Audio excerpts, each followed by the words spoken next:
A devotee of Bhagavan, who was a manufacturer of matchboxes, brought a little deer and offered her to Bhagavan. Initially, Bhagavan was reluctant to accept the deer in the ashram. "Why do we want the deer in the ashram?" Bhagavan asked. "Who will look after her?" Bhagavan's attendant, Madhava Swami, came forward and volunteered to look after the deer. She was then allowed to stay in the ashram. The deer was named Valli. She grew up as an ashram pet. Bhagavan regularly fed her with rice, dal, and cashew nuts, a mixture which she greatly liked. Some devotees also occasionally fed her with puffed rice and dal. Valli had no interest in puffed rice. She would eat only the dal from the bowl without sprinkling a grain outside, leaving out the puffed rice. Valli often came to the hall and put her forehead on the soles of Bhagavan's feet. Sometimes, when she did this, Bhagavan would play with her by pushing his foot strongly against her head. Valli would respond playfully by butting Bhagavan's foot. When Valli danced on her hind legs, Bhagavan would stand alongside her, imitating her actions by dancing with his feet and waving his arms. Those who have witnessed this dance must be very lucky indeed. After some time, Valli the deer started going to the forest to graze with goat herds. People who knew that she belonged to the ashram brought her back. The ashram people also let her go to graze. She would come back on her own. One day, Valli went off to graze with some goats. Some Panchanamas attacked her and broke her leg, hoping to kill her and eat her flesh. This attack took place near the Esanya Mat, about 2 miles away from the ashram. In the attack, Valli's leg was broken so badly that she could not return to the ashram.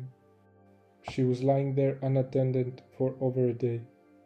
When Valli failed to return to the ashram that night, Bhagavan sent Annamalai Swami and Ranga Swami to look for her. Someone had given false information that she was seen on one of the Muslim streets in the town. They went there fearing that she might be dead by then, but no one could recollect seeing her there. However, next day Valli was found by a group of devotees who were walking near a Sanya mat. They bandaged her leg and brought her back to the ashram. A local veterinary doctor, who was also a devotee of Bhagavan, examined her and found her leg had broken. He bandaged it and gave a few instructions as to how to look after her. She was put in a corner of the dining hall on a soft bed. Bhagavan would come every day to see her, but she did not recover from her injury. A month later, Bhagavan, sensing that she was about to die, went to her. It was 4 o'clock early in the morning. He sat next to her, took her on her lap. He put one hand on her head and the other on her heart center. Bhagavan occasionally did this to devotees who were dying. If the devotee was a ripe soul, then the mind would resolve into the heart and die there. When this technique was successfully applied, the fortunate devotee would attain liberation. This had been done with Mother Alagamal and Cow Lakshmi while they were dying. Bhagavan kept his hand on Valli's heart for an hour. Once, during this period, Valli urinated on Bhagavan, but he paid no attention. He remained by her side, touching her head and heart center until she finally passed away.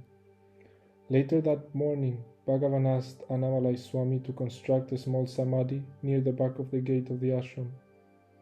"We should build a samadhi for Valli in the ashram itself," Bhagavan said. "We don't need any masons, the two of us can build it together." Annamalai Swami did the masonry work. Bhagavan assisted him by handing him the materials.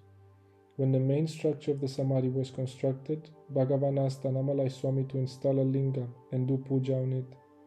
Annamalai Swami accomplished both the tasks with Bhagavan by his side. All this took several hours. While the samadhi was being built, the ceremonies were being performed. That day, Bhagavan did not go to the hall. The devotees and visitors who had come for his darshan had to go where he was working. Valli the deer must have been a very ripe and virtuous soul which took the body of a deer to get salvation in the holy hands of Bhagavan.